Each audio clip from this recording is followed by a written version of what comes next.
সরিয়ে দেওয়ার চেষ্টা করছে আইন শৃঙ্খলা রক্ষাকারী বাহিনীর সদস্যরা, বিশেষ করে পুলিশ সদস্যরা। এবং তারা যেমনটি বলছিলেন, তারা যেন তাদের এই দাবিগুলো কোনো অন্য একটি স্থানে বসে করেন, যেহেতু একটি গুরুত্বপূর্ণ সড়ক শাহবাগ মোড়, এবং এইখানে অবরোধের কারণে কিন্তু যান চলাচল বন্ধ হয়ে যাওয়ার কারণে কিন্তু পুরো ঢাকা শহরের প্রভাব পড়ে এবং যানজটে কিন্তু জনসাধারণের দুর্ভোগ হয়। এবং সেই বিষয়টি লক্ষ্য রেখে যেন এই আন্দোলনকারীরা যেন এখান থেকে সরে যান, এবং সেই লক্ষ্যে এই মুহূর্তে কিন্তু আইন শৃঙ্খলা রক্ষাকারী বাহিনীর সদস্যরা আন্দোলনকারীদেরকে সরিয়ে দিচ্ছেন এবং তাদেরকে বলছিলেন তারা যেন জাতীয় জাদুঘরের সামনে অবস্থান নিয়ে তাদের যে দাবি রয়েছে সেই দাবিগুলো যেন সেখানে অবস্থান নিয়ে তারা দাবিগুলো জানান।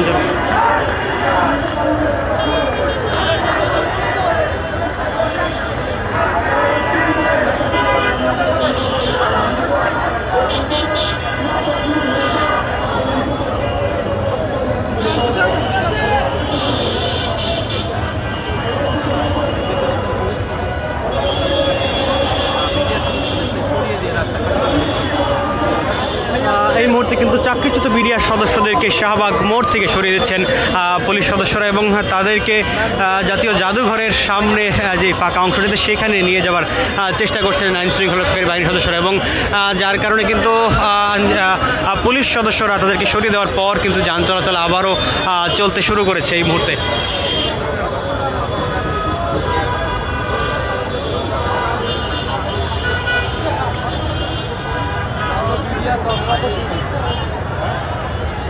আন্দোলনকারী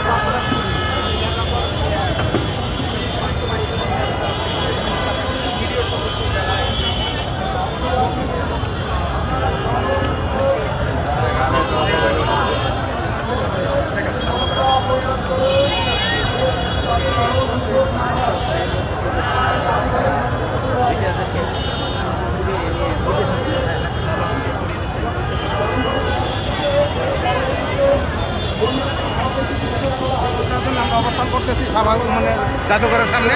পরবর্তীতে আমরা যমুনা উদ্দেশ্যে আমরা মানে অবস্থান করব।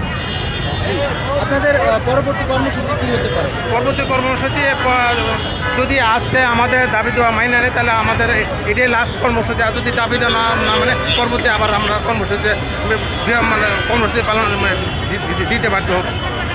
ধন্যবাদ। যেমনটি বলছিলেন একজন বিডিআর সদস্য, তারা কিন্তু প্রায় ঘণ্টাখানেকের মতো এখানে অবস্থান করেছিল, অর্থাৎ এই শাহবাগ মোড়ে অবস্থান নিয়েছিলেন। তার পরবর্তী সময়ে জনদুর্ভোগ সৃষ্টি হচ্ছে বিবেচনা করে কিন্তু তারা তাদের এই অবস্থানটি শাহবাগ মোড় থেকে জাতীয় জাদুঘরের সামনে নিয়ে যাচ্ছেন এবং আইন শৃঙ্খলা রক্ষাকারী বাহিনীর সদস্যরাও কিন্তু তাদেরকে এখান থেকে সরিয়ে দিচ্ছেন। এবং আইন শৃঙ্খলা রক্ষাকারী বাহিনী বিশেষ করে পুলিশ সদস্যদের বিপুল সংখ্যক সদস্য কিন্তু এখানে অবস্থান নিয়েছেন এবং আন্দোলনকারীদেরকে এই স্থান থেকে সরিয়ে দিয়েছেন। এই মুহূর্তে কিন্তু শাহবাগ মোড়ে আন্দোলনকারীদের অবস্থান লক্ষ্য করা যাচ্ছে না এবং যান চলাচল কিন্তু আবারও চলতে শুরু করেছে। দর্শক,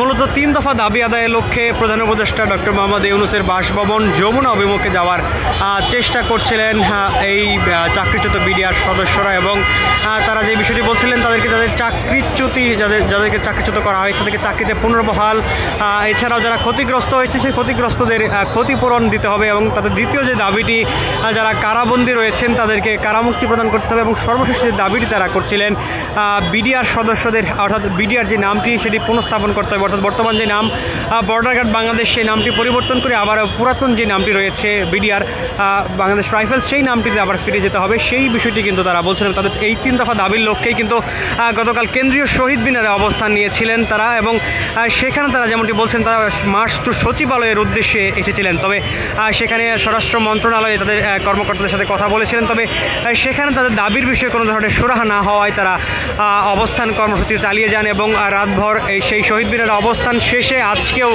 সকাল থেকে কিন্তু তারা আবারও নতুন কর্মসূচি ঘোষণা করেছিলেন, অর্থাৎ লং মার্চ টু যমুনা। এবং সেটি কিন্তু বেলা 12:30 নাগাদ তারা শুরু করেছিলেন শহীদ মিনার থেকে। এবং তারপর যেই শাহবাগ থানা রয়েছে তার ঠিক উল্টো পাশেই কিন্তু তাদেরকে পুলিশ ব্যারিকেড প্রদান করেছিল এবং সেখানে তারা কিছুক্ষণ অবস্থান করেছিলেন। পরবর্তী সময়তে কিন্তু সেই ব্যারিকেডটি ভেঙে তারা শাহবাগ অবরোধ করেন এবং ঘণ্টাখানেক সেখানে অবস্থানের পর এই মুহূর্তে কিন্তু তারা জনদুর্ভোগ সৃষ্টি যেন না হয় সেই বিষয়টি লক্ষ্য রেখে জাতীয় জাদুঘরের সামনে অবস্থান নিচ্ছেন। তবে তারা বলছিলেন যতদিন না পর্যন্ত তাদের এই দাবিগুলো আদায় হচ্ছে তখন পর্যন্ত কিন্তু তারা জাতীয় জাদুঘরের সামনে অবস্থান নেবেন। দর্শক, এই ছিল চাকরিচ্যুত বিডিআর সদস্যদের আন্দোলন এবং তাদের যে লং মার্চ টু যমুনা সর্বশেষ পরিস্থিতি।